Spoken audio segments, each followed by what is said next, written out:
হরে কৃষ্ণা। আজকে আমি দেখাবো কীভাবে তিলক করতে হয়। আমি অদ্বৈত পরিবার থেকে দীক্ষা নিয়েছি, সেই তিলকটাই আজকে দেখাবো।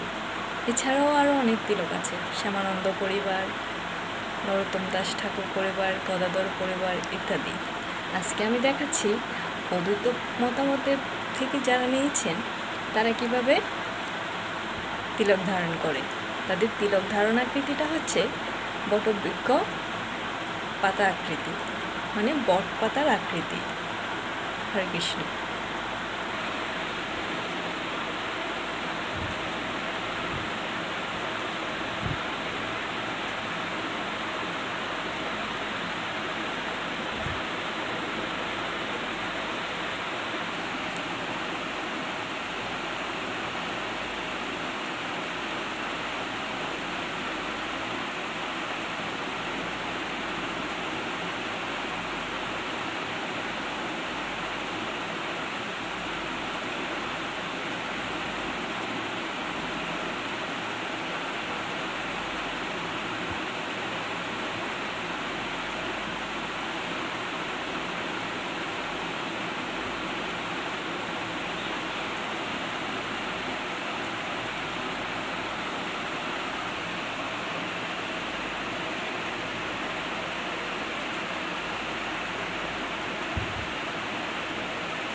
এইভাবে দাদুর সঙ্গে তিলক ধারণ করতে হয়। হরে কৃষ্ণ।